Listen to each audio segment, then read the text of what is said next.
Who's your commander? Good luck. Equip. Move to combat. Resolves. Now, before you attack Does me, anyone have an answer? well played. Good game.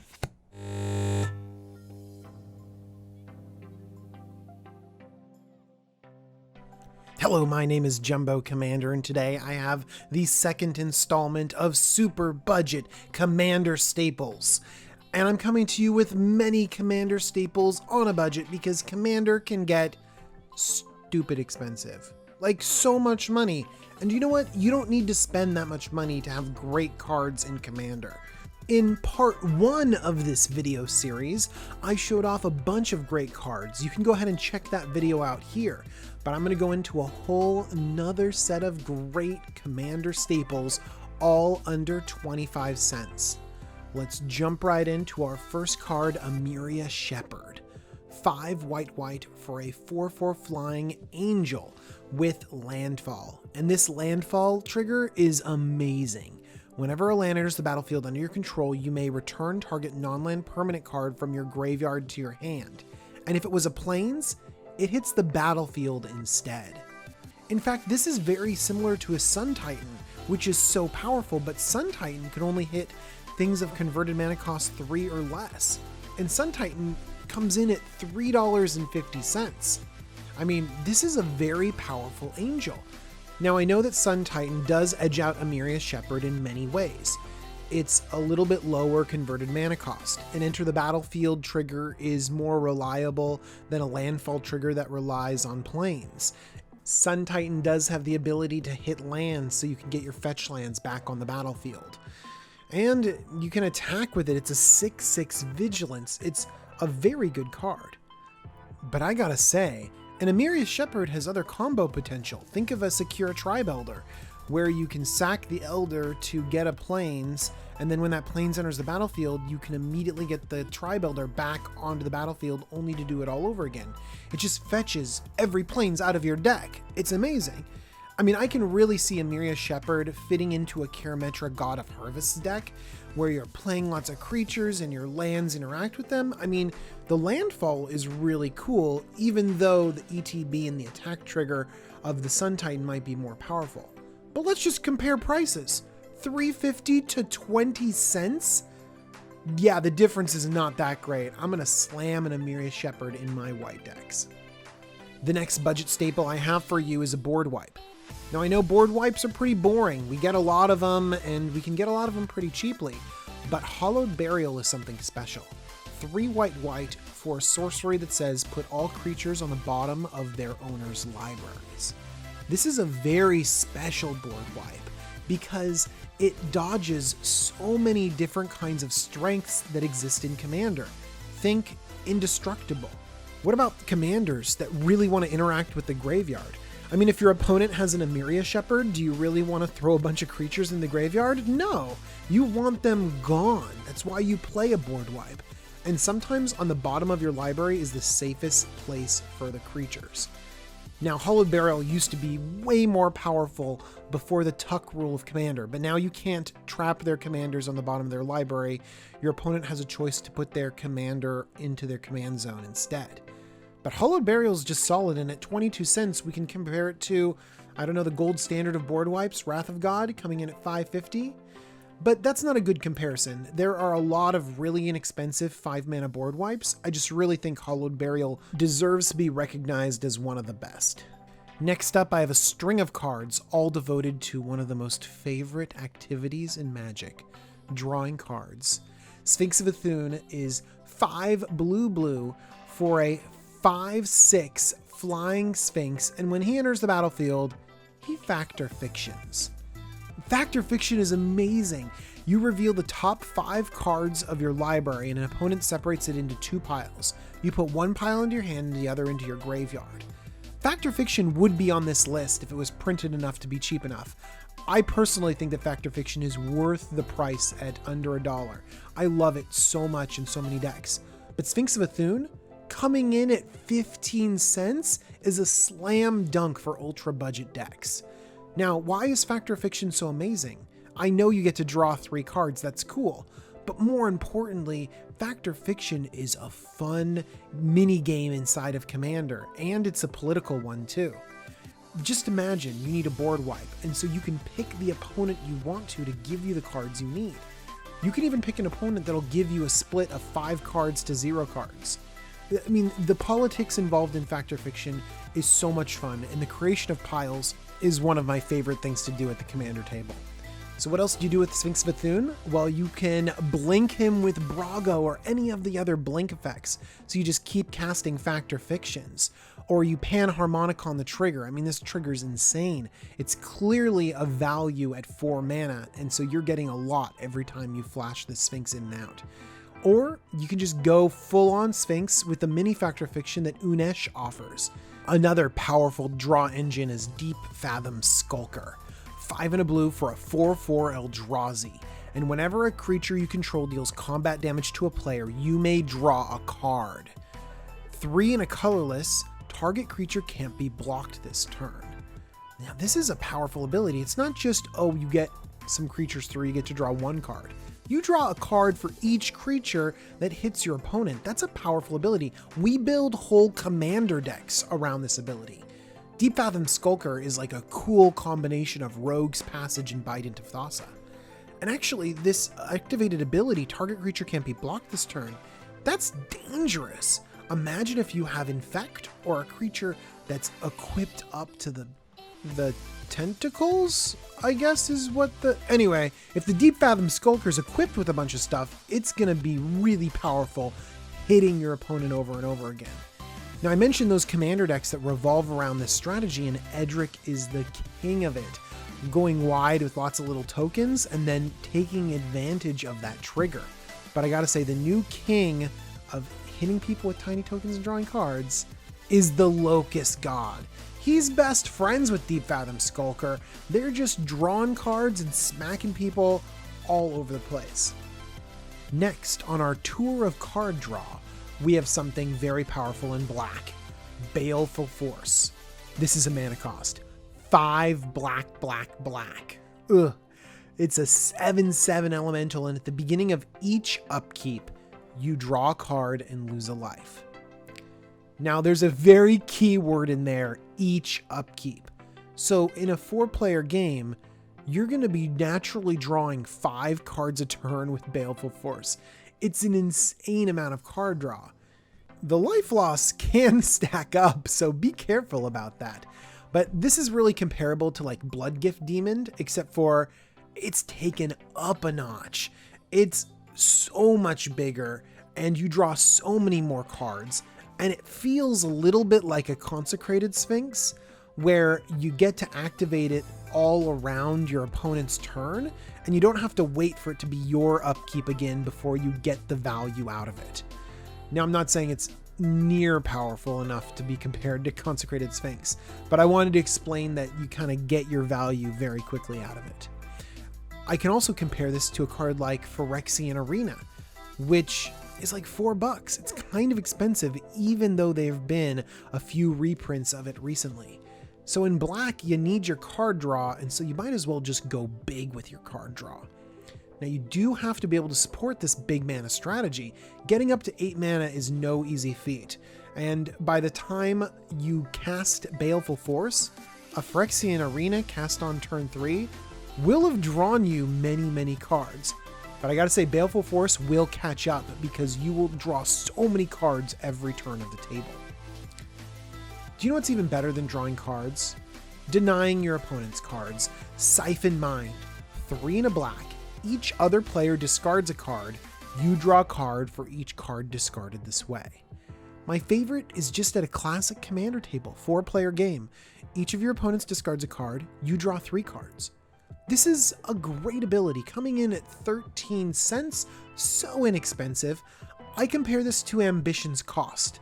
Same mana cost. Ambition's Cost reads, you draw 3 cards and lose 3 life.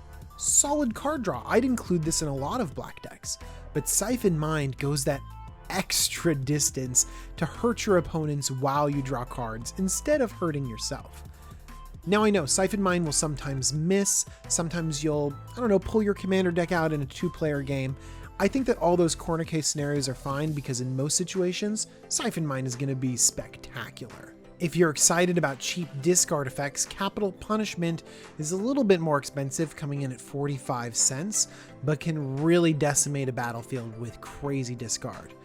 But it does let your opponents choose which mode, and it comes down at 6 mana, which could make it irrelevant for discard, so I'm still thinking Siphon Mind wins compared to that. Words of Waste is a powerful enchantment that lets you trade one of your draws for a discard from each of your opponents. Now, that is really cool, especially because you can choose exactly when you want to activate that ability. It will also draw you all of the hate. Okay, let's move on to one of my favorite tribal cards.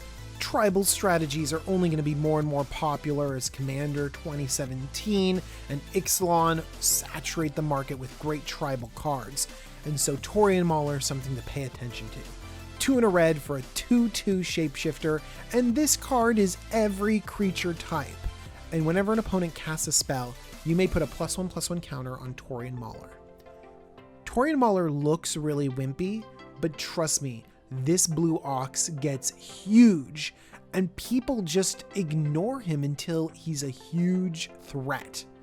And I gotta say, I love the Changeling. I love it being every creature type. I love this card in my Dragons deck. I love it in my Goblins deck. I love that it gets all of the different synergies from my tribal cards. And that's one way Taurian Mauler edges out Mana Gorger Hydra. Because Mana Gorger Hydra on its surface is a much better card. It's got Trample. That's a really good ability on this type of card. And also it triggers off of your own spells. That's a few extra +1/+1 counters. But at $1.50 for this effect, I don't want just a plain old beater for $1.50 in my deck. I want it under a quarter, and you know what? I want it to be a dragon so I can double strike with the Tarka. I want it to be a goblin so I can give it haste or double up with my Krenko deck. I want it to really fit in to all of my great tribal strategies. Next up, we have a Commander Classic, a staple, Acidic Slime. 3 green for a 2/2 ooze with Death Touch. And when Acidic Slime enters the battlefield, destroy target artifact, enchantment, or land. I am so glad that this card was printed into Oblivion, because at one point in time, it was a little bit pricey. But now coming in at 13 cents, this is a Commander staple that belongs in your arsenal. And it's really because it's so good. It's amazing. We need to destroy artifacts and enchantments, but it has that little key thing of destroy a land. Lands can be crippling in this format. There are lands that can just break you and break your strategies. Mazes of Iths or Gaia's Cradles. All of these powerful lands that we really don't have answers to, except for these old cards like Acidic Slime. Because they don't print it like this anymore. Conclave Naturalist could be a cool new alternative. 4 and a green, it's easier to cast. 4/4, it's a bigger creature, but it only destroys an artifact or an enchantment. It doesn't have Death Touch either. And trust me, Death Touch is a much more relevant ability on a creature in Commander than a little bit more power and toughness. Do you know what I want to do with Acidic Slime? I want to blink it. I want to bring it back to the battlefield with Mirren. I want to recur this thing over and over again, copy its trigger, destroy your lands, all your soul rings, and all with a silly little 13-cent ooze. Let's draw a ton of cards no matter what color we're playing. Sandstone Oracle is 7 mana for a 4/4 Flying Sphinx, and when Sandstone Oracle enters the battlefield, choose an opponent. If that player has more cards in hand than you do, draw cards equal to the difference. So in a normal game, this might draw you 2 or 3 cards, which is actually pretty good. I would be very excited about that. But in Commander, when card draw is treated like your only purpose for playing the game, Sandstone Oracle can go insane. There are people that hold like 20 cards in their hand and play their Thought Vessels and their Reliquary Towers or their Consecrated Sphinxes, and they just are like there in their ivory towers with all of their great spells in their hands and gaining life. And what do? You play a 9-cent Sphinx and even the playing field. That's what I love about these budget staples. Let's compare Sandstone Oracle to Recurring Insight. 4 blue, draw cards equal to the number of cards in target opponent's hand. It also has a rebound. Now this is a powerful card draw spell. It is in blue. I hear that blue is pretty good at drawing cards. I don't know why I'd need to spend 6 mana to go over the top and draw that many more cards. And at $1.50, how does that compare to 9 cents? Recurring Insight might do something near enough to Sandstone Oracle, but it's not doing the same thing because Sandstone Oracle can go in your mono white deck. It can go in your red deck. It can go in Rakdos, Lord of Riots. Rakdos reduces the casting cost of spells by 1 generic mana for each 1 life your opponents have lost this turn. So regularly, Rakdos does a ton of damage and then just starts dropping colorless spells. Eldrazi here and a Sandstone Oracle here. Oop, I'm going to draw more cards and drop more spells. I just think that this is going to be a great card, and not to mention this Sphinx creature type. I mean, I already mentioned some kick-ass Sphinxes in this video. Let's just go Sphinx Tribal maybe. I don't know. So many options for this, and really the flexibility of card draw in many other colors. Really quickly, I want to cover just a solid card. Putrefy. 1 black-green instant, destroy target artifact or creature. It can't be regenerated. Now, at 7 cents, this is very, very cheap, and has us thinking of these other instant kill spells. Mortify, which gets a creature and enchantment, or Hero's Downfall, which gets a creature or planeswalker. I think these are just really solid spells, and the ability to be flexible at such a cheap cost, 7 cents, is going to be really valuable. And artifacts can be some of the most dangerous things on a battlefield, so you really need answers for it. Now I want to mention my last card of this video, and it's a doozy.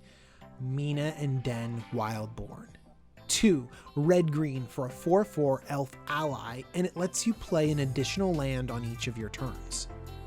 That in itself is amazing, and the stats on this isn't bad either. It's a legendary creature. You could have this as your commander. Let's look at this activated ability. Red-green, return a land you control to its owner's hand. Target creature gains trample until end of turn. That ability also facilitates landfall. And Mina and Den sneaking in at 24 cents. I am wondering if it's still 24 cents because I bought out all of the copies at 24 cents.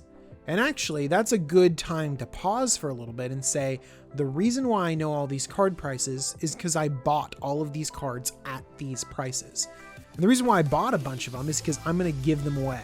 Right after this, I'm going to tell you how you can win not only all of the cards featured in this video, but all of the cards featured in the last video and the future video you haven't even seen yet. Oh my gosh, so many awesome budget cards to give away, but I'm on a distraction. Let's talk about Mina and Den. This play an additional land on each of your turns is so powerful. That's Exploration. Exploration is a $15 card, and this is just tacked onto a creature. Now hang on, you're yelling at the screen, I know. Exploration is very powerful because it's a 1-drop. It really ramps you into the later parts of the game. But Mina and Den can still ramp you because in Commander, we're ramping to 8 to 9 mana. And so Mina and Den might ramp you a little bit more later on in the game, and that might not be that big of a sacrifice in your type of deck, especially in a red-green deck. I'm thinking Borborygmos Enraged. You're ramping up to 8 mana, so those land drops count. And then when you don't need the lands anymore, Mina and Den can bounce them back to your hand so you can use Borborygmos Enraged to chuck them at your opponent. It is a perfect combination. All right, everyone, I'm Jumbo Commander, and I'm giving all of these cards away. How do you win all of these cards? Well, this time it's going to be based on Twitter. Make sure you're following me on Twitter at Jumbo Commander and send out a tweet with the hashtag CheapCMDR.